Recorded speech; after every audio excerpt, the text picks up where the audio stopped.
Hi, this is John Crowley from ETV Guide. I've got a little bit of extra time at home right now, and I figured it was a great opportunity to give you an update on where we're at with our Can-Am Maverick X3 Max build. So we're setting this up as more of an adventure rig. As you'll notice, this is a four-seater, but it only has two seats. So that's the big deal here. I'm not a big fan of hauling four people around, but I do like the extra space to be able to haul supplies and fuel and everything. So what we've got here is Alpine Designs made these little racks that bolt right into where the normal seats would go, and really flexible, and got lots of tie down points, so you can put just about anything on these and store all kinds of stuff. What we've got is a box for tools and gear and that kind of stuff. We've got a Pelican ice chest here, some extra fuel, and then we've also got these roto packs in the back. These are 3-gallon units, and again, Alpine Designs built the little mounts back here so we can store an extra 6 gallons of fuel there.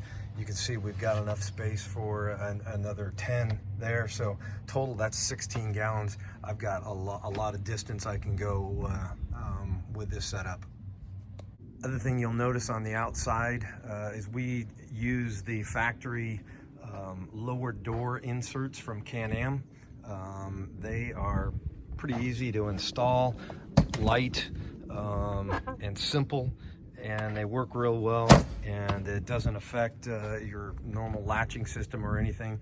Keeps the mud and debris out of the car, and helps keep it a little bit warmer in there too in cold weather. Tires and wheels on this setup right now, we've got a KMC Beadlock wheel, and this is a 32/950 R15 MotoVator RT from EFX.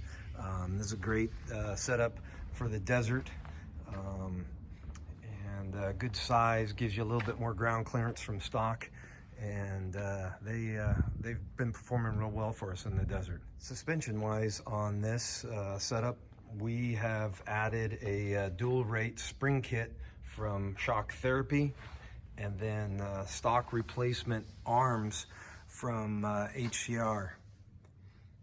You can see these are all plated, stronger than stock, and we've also got the trailing arms in the back here from HCR as well, and the dual rate springs from Shock Therapy, and also the radius links from HCR.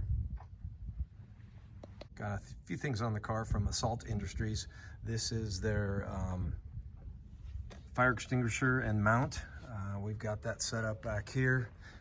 We've got the side mirrors from them, and then also the center mirror, and also their steering wheel. What's really cool about this steering wheel for me is it a little deeper dish from stock, so that brings the steering wheel back towards you and the seat a little bit more, and allows me to be a little bit more comfortable without reaching really far out, and for me that's the best setup. Communications are key when you're on long rides and with a group of people. We've always trusted Rugged radios. We've got their RM60 radio and their 696 Intercom, and in addition to that, we also have their helmet blower set up.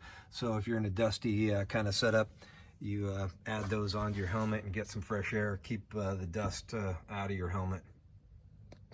So we've got PRP RS seats, and we're actually using the factory harnesses. This is a kind of a 4-point automotive kind of setup. It is retracting, it's got padded, and they work fairly well, but these seats are more comfortable. They also have this drainage area back here. If you're cleaning out the car, you get wet, the water doesn't puddle back in here. And the really cool thing is we added heated seats to this setup. So cold days, it's really nice to be able to click that over and warm up your backside. Door bags on this setup with the factory doors. These are from Bombshell gear. It's kind of nice. If you can see here, this is a knee pad, which is really nice. I've got long legs. Allows you to stuff your knee over here. And this is a totally flexible molly type setup. So they have a whole bunch of different bags. What we've got here is these two different sizes. This one's great for your phone. You can throw it over there. It's nice to not lose your phone a lot of times. This is a good bag for snacks or first aid kit or something like that. And like I said, it's totally customizable. You can choose what kind of setup you want on their bags and switch around to different styles if you change your mind on what you're going to use. So we did take our X3 Max over to MotoExpo in Concord, California, and they did a few things for us. First off is a SDR Motorsports cage, and it's also got their bumper up front, and in the bumper we've got Baja Designs lights right there. There's a couple LED lights. Those are kind of nice because you can fan them out to the side and get kind of a wide cornering kind of light. We've also got their replacement headlights here. So 3 different things, and each one of those can be adjusted as well to get different types of light on them. And up top, we've got their full-on light bar up here. And this throws light way out, and it's more of a spot. So between all the different lights we've got enough to see pretty much anywhere when we're going on night rides and everything. Forgot to mention inside here we've got one of the Warren Industries soft bags, and this is a great setup to I've got a first aid kit stuffed in here, and it's tied off right back in here. Sits there, and you always know you've got a first aid kit. That's one of the things I forget a lot of times, but with this setup I know I always have it. One other thing we did add as well on this is an XTC Power Sports street legal kit. And what this does is add a blinker kit, hazard lights, and a horn, which it's kind of nice to have whether you're going on streets or not. But yeah, you've got the horn there. This is set up to be able to do your hazard lights. And we also opted to go ahead and add this conversion that XTC has, and that uses these little fang lights for the turn signals, which is really slick. In the back, it just uses the stock tail lights. A couple of things we still need to add to this build to get it to where I want it. The first is a spare tire carrier. I want to add something back here in the bed to be able to haul a spare so I don't have to take up room in my back seat area.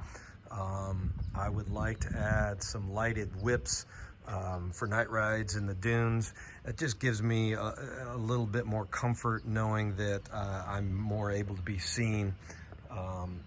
And underneath, I would like to add factory UTV UHMW skid plates in case we want to do some rock crawling this summer on the Rubicon or maybe a Moab. And inside, we desperately need to figure out what we're going to do for GPS in this rig. What we're thinking right now is K&M makes a nice tablet holder that comes and plugs right in here, allows you to put a tablet in here and then use a tablet-based GPS app. So I'm not a huge 4-seat fan, as you can see. I've taken the back seats out, but I love the 4-seat platform for its ability to haul more stuff. And what we've got in this back seat from Alpine Designs really gives us the flexibility to do a whole bunch of different stuff, whether it's hauling a lot of extra fuel, or if you want to go on a camping trip and you don't need fuel, you put a bigger ice chest over here, you can throw your tent and your cooking gear, all your Camp Chef stuff in there and be set for a weekend off the grid.